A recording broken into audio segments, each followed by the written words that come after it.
my back and turn my heart and shit, it turned me to a clown. Remember on the back of Jackson. They say fuck them, they wasn't on your dick when you was down. Trust them in my back and turn my heart and shit, it turned me to a clown. Remember on the back of Jackson. Yo, what's going on, man? This your boy Lefty, man. Back with another episode of Locked In with Lefty. Episode 23, man. I appreciate y'all for all the love and support y'all showing. Keep on liking, keep on commenting, keep on subscribing, bro. Join our community, bro. Let's make boxing the best sport in the world, the number one sport in the world. Please don't crucify me, y'all. Don't drag me through the mud and the dirt when y'all see the title, bro. I'm just asking a question. I'm just trying to see what y'all think about it. Actually, I'm going to debunk this. So let me get through my intro and stuff. I'm going to tell y'all how I feel about it. I don't really think he ducking David Benavidez, but I can see why the average fan would say that. And why the average, boxing fan or casual sell Canelo ducking. So look, we're going to take it back to a year ago or 2 years ago. We're just going to run through these events that happened and how David Benavidez and Canelo could have fought twice already or 3 times if they wanted to. So look, we had Caleb Plant versus Canelo Alvarez, right? For Undisputed. I think this was almost 2 years ago or 2 years ago. Boom. Canelo stopped Caleb Plant. He become undisputed at 168. All this is happening at 168. Super middleweight. So boom. He beat Caleb Plant for undisputed. He come back. That was in May. He came back in May of 2020. He came back in September. He fought John Ryder, right? Beat John Ryder. But yeah. That's how it happened. Yeah. He fought Caleb Plant. He beat Caleb Plant. And then his next fight was John Ryder, I believe. If not, it was Bivol. But it was Bivol, I think. But I know he came back that next year. He fought John Ryder. And he fought Charlo, right? So, boom. Just keep it real now. So, he fought John Ryder. And when John Ryder and Canelo fought, John Ryder beat. He lost to Canelo. And then David Benavidez fought Boo Boo Andre probably a month later. And they was good to fight in September. They both was free. Everything was good. David Benavidez was the mandatory. Boom. News reports circulating he gonna fight Jamal Charlo in September on Mexican Independence Day. That's what the reports are saying. It's gonna be Canelo versus Jamal Charlo in September. We were shocked because a few weeks after we heard the reports, it came out that it was the other twin brother, Jermell Charlo, who was supposed to be fighting Canelo in September, Mexican Independence Weekend. But he was coming up 2 weight classes, right? And then Benavidez was like, man, forget all that, bro. I'm tired of, waiting around and playing and, you know what I'm saying? I'm going to go do what I'm supposed to do. So, Benavidez fought Caleb Plant, and then he ended up later on in the year fighting Boo Boo Andre. He stopped Boo Boo Andre. But like I said, that could have been if Canelo would have fought, instead of fighting John Ryder and then Charlo, he could have fought Benavidez in May on Cinco de Mayo weekend, and then came back in September for Mexican Independence weekend and fought Benavidez too if Benavidez would have won. So that was one thing I was saying, like it was kind of crazy because they could have been fought. But I want to get into Canelo opponents and I like why I understand why people saying he ducking. So let's just go through his like last 5 to 6 opponents. So he challenged himself. Okay, he fought. He beat Caleb Plant, right? Stopped Caleb Plant. He beat John Ryder. Well, I'm gonna go like this. He tried to be great and he tried to go up to 175 and he lost to Bivol. Now that I salute Them two opponents right there. Because, man, Caleb Plant a good boxer, bro. They was like, man, Canelo could possibly lose, bro. Like, Caleb Plant a good boxer. He slick, he moved good, he got good footwork. But we saw in that fight, it all came down to conditioning. Caleb Plant started to wear down towards the end. And I saw that when he fought Benavidez, too. It's like, he was slowing down. He ain't had much sting on his punches, like, after a while, too. But, and it's just a freestyle live, y'all, because I see a lot of people saying, Canelo ducking Benavidez, which, it's some truth to that with the opponents he's been fighting and selecting. But we're going to get into it. So, he stopped Caleb Plant. He moved up to 175 and tried to be great. I salute him for that. He ain't trying to be Bivol, but he lost to Bivol. He came back down. He fought John Ryder. Nobody thought he was going to lose that fight. He fought Jermell Charlo. Nobody thought he was going to lose that fight. Jermell Charlo was coming up from 154. That was his first time being at 168. It was just like a mega fight. Undisputed versus undisputed. Which, I mean, I don't know who was in charge of that decision being made, but that wasn't smart, especially for Charlo. Because now it's like, there's no way you could bounce back from that. And it's not like he put it out on the line and actually was trying to win. He was running the whole fight, bro. He was barely throwing punches. The weight differential was just too much for Charlo, bro. So now that messed his brand up, and it got him looking cowardly. Like, bro, you didn't even try to win. So he fought a 154-pound Jermell Charlo, moving up. He beat him after he beat John Ryder. And then he fought Jaime McGill. I mean, nobody really thought Jaime McGill was going to win. Either, I know I didn't. He didn't have enough power to definitely not stop Canelo. Canelo then took, man, punches from Triple G, dog. Triple G. Come on, bro. I already knew Jaime McGill wasn't going, you know what I'm saying? He wasn't going to bring that pop to hurt Canelo. And I knew he was going to be there for Canelo to hit. So I'm like, man, I feel like Canelo going to beat him. And then we could look at David Benavidez' last two opponents. I mean, he fought Caleb Plant. That's a like opponent of Canelo. And then he came back and fought Boo Boo Andre. Him and Canelo never fought. But Boo Boo Andre was undefeated. Good fighter. Caleb Plant stopped him. And then he just moved up to 175 and had a fight where he won. But he looked a little vulnerable. He kind of gassed out towards the end.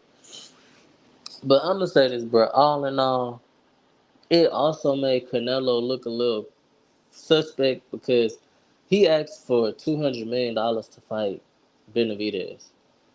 And I've never heard Canelo move like that, but that made me be like, nigga, Canelo, what? This not true, bro. Like, I know you getting to the bag, but what's the point of fighting David Benavidez for $200 million? It's basically like it's looking from the outside in. From the outside looking in, it's like, man, I'm taking a risk. Like, I could possibly lose this fight, so I want a big bag. That's how it's looking. But if you look at, like, and I'm not trying to discredit Canelo, bro. Canelo is an all-time great fighter, bro. One of the best Mexican boxers of all time. When it's all said and done, I think he's going to be the best Mexican fighter of all time. But he on his, like, Floyd Mayweather era, bro. Like, Floyd Mayweather run where Floyd Mayweather was on the back end of his career, and he was fighting, Andre Berto and Conor McGregor, and man, come on now. We know you're not gonna lose, bro, but we still want to see you perform because we love how you fight. So I feel like he on that type of time, where he fighting Jermell Charlo, and it said now he's finna fight either Berlanga or Jamal Charlo, the other twin, bro. He had one fight in 3 years. He got obvious mental issues going on. He always got something going on, like with his wife or his family. Like, he's just not mentally right. But that's another person who do not have enough power to hurt Canelo. Um, Canelo could easily walk him down and beat him. So, like I'm saying, just a lot that go into it, bro. But all in all, I don't really think Canelo is ducking David Benavidez, bro. I don't want to say he is, but it's certain times and situations where it's like, bro, he definitely ducking. But after David Benavidez' last fight on Gervonta Tank Davis card, they co-main, he couldn't have fought David Benavidez anyway this year because if y'all go to BoxRec, y'all see David Benavidez is suspended until December 13th, 2024. So Canelo, we all know his 2 dates to fight is around May 4th and 5th, somewhere around that weekend. Cinco de Mayo weekend and Mexican Independence Day in September. So he wouldn't have been able to fight David Benavidez anyway.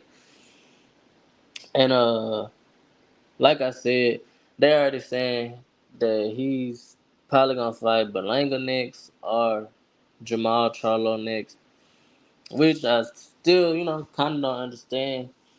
But I see a lot of people also saying if he not gonna fight Benavidez, he should give up the belts. And then they got another group of people that's saying, well, he's earned the right to fight who he want and demand what he want, and that's also true. Canelo he got the best resume in boxing right now. Literally, he got so many people on his resume, bro. It's ridiculous, bro. This man got Triple G on there 3 times. He got the all-time great Floyd Mayweather on there. That alone, who else than fought Floyd Mayweather, bro? Come on now, Cotto, uh, Danny Jacobs, dog, like, bruh, Triple G 3 times. That ain't nothing to play with. Billy Joe Saunders, uh, Bivol, Canelo he got the resume out of this world, and he got almost 70 some fights, bro. So like I said, that it is also true that Canelo done put his time in, and it's a high risk, low reward for him if he beat David Benavidez, or if he even fight David Benavidez. He risking all his Mexican fans and all his, hard work that he done put into this sport to fight David Benavidez. So I can see it from that point of view when fans say that too. But my honest opinion, I think in order for boxing to be at its very best, we need fighters fighting each other. We need Gervonta Davis versus Shakur Stevenson. We need Terrence Crawford versus Boots Ennis. We need David Benavidez versus Canelo Alvarez. We need Artur Beterbiev versus uh, Dimitri Bivol. Those are fights we need. So we don't get to the point where now it's like, we will never see Deontay Wilder versus Anthony Joshua, man. And that was a fight that was supposed to happen 5, 6 years ago. We possibly won't see Anthony Joshua versus Tyson Fury. Like, these are fights like we wanted to see. But I say, man, if you still capable and you still, in your right mind, you still, feeling good, make the fights happen, bro. Because we never want to try to use the triangle theory, bro. Like, especially when it comes to fighters like Bud and Boots. Like, oh, well, what if they would have fought and who would have. Now we going off of, we guessing at that point.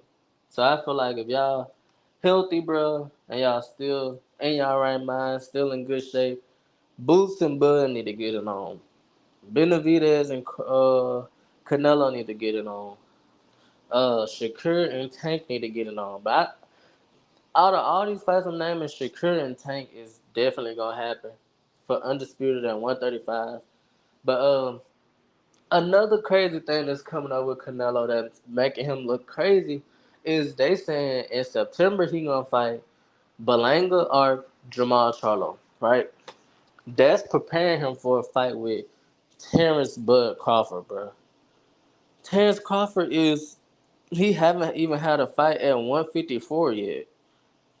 And they already setting up a super fight with Crawford and Canelo. And I'll let y'all in on a little bit more game, bro.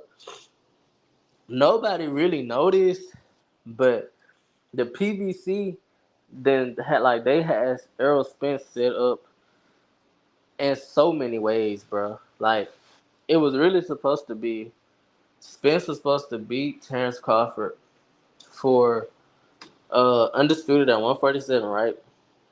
He was supposed to beat Crawford.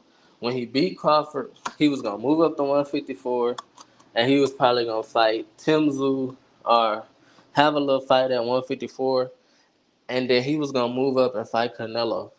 That was already like written in stone, but Terrence Crawford messed up their plans. That could be another video I do for y'all if y'all interested.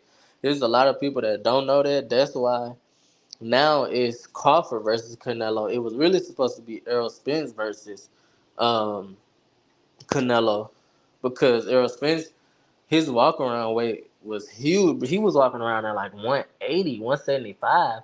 And if y'all listen to an interview that Floyd Mayweather did right after that fight happened, he was like, he think Errol Spence should skip 154 and go straight to 160. Then Leonard Ellaby said the reason Terrence Crawford fighting Madrimov and not fighting Fandora, the PB said Leonard Ellaby and all them said, bro, Errol Spence's family. He been with us since day one. Whatever Spence want, he gonna get. That's the same way with Tank. If Tank tell, you know what I'm saying, Leonard Ellaby or, you know what I'm saying, somebody, hey, I want this fight, bro, they're going to go get him that fight.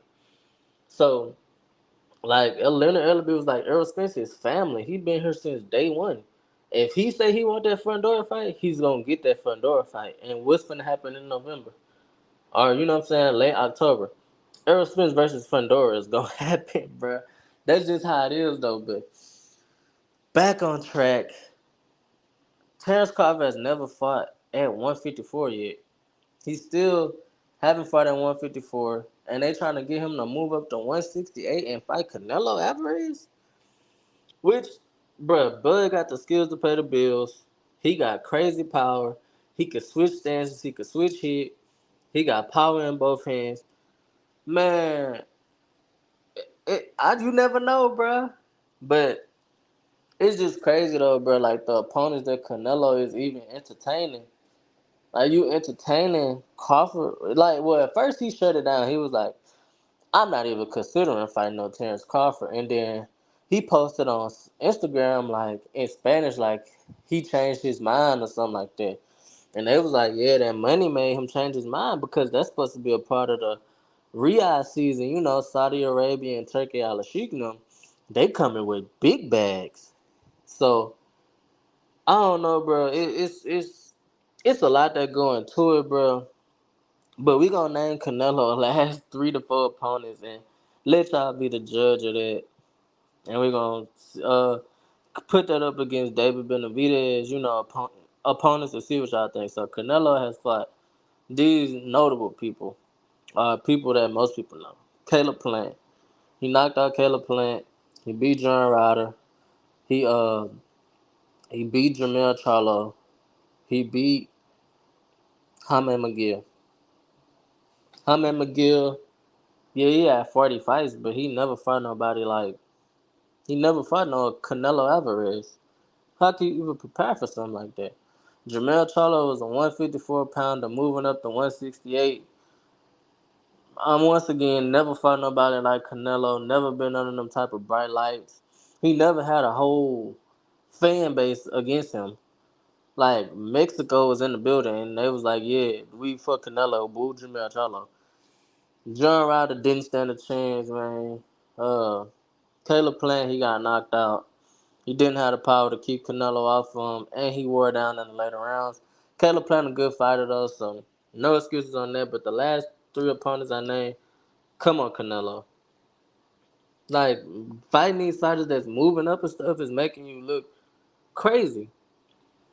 Rather than and Bivol, he did fight because, and I gotta give him credit for that. Fighting Bivol, that was a real move. He was chasing greatness, but now it's like he on autopilot. Like, this just stay busy fights, stay busy fights, stay busy fights. And if he does fight Terrence Crawford, it's like, bruh, it's a even more high risk, low reward fight for you because if you beat Terrence Crawford, wow, you beat a 154 pounder, a person that only had really a 147 pounder. Wow, you beat Terrence Crawford. But if Terrence Crawford beat you, Terrence Crawford is an all-time great. Terrence Crawford did the unthinkable. Terrence Crawford is that guy, and which, Terrence Crawford is a real one, bro. He is not coming up there to lay down, and he do have the skills to pay the bills, like I said. So it's crazy. But David Benavidez, man, he fought Caleb Plant, a like opponent of Canelo. He beat Caleb Plant. He beat Boo Boo Andre, and he just moved up to 175.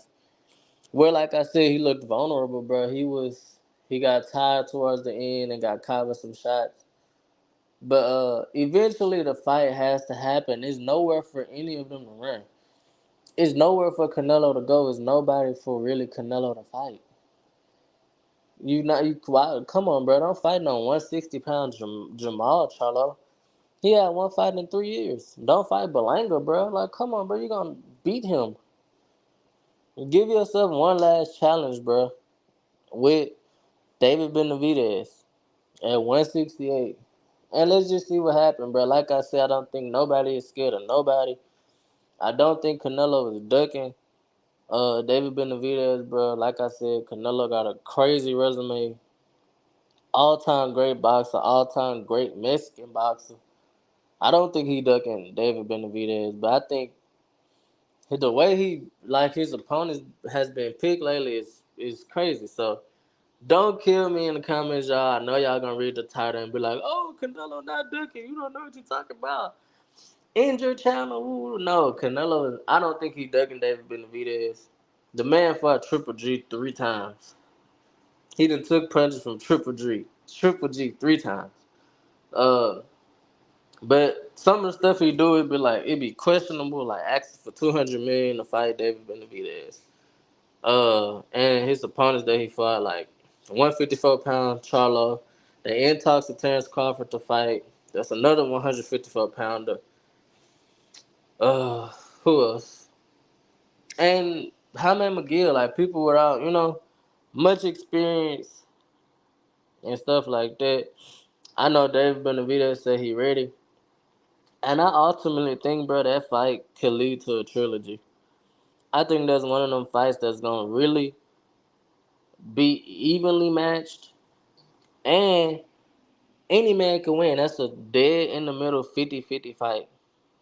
But I can see that fight being a fight that need a rematch. Not like Spence and Crawford or Estrada and Bam Rodriguez that was one-sided. I think that fight gonna be evenly matched. I'm ready for it, y'all. Let me know what y'all think in the comments, bro. Send me videos, DM me on Instagram. I'll just leave links in my comments and let me know if y'all what y'all want me to react to, videos y'all want me to look at and stuff. I'll do it for y'all. But man, we are powered and presented by StreamYard. I appreciate y'all for all the love y'all showing, bro. We're on the road to 3,000 subscribers. Come join the community. And I'm out.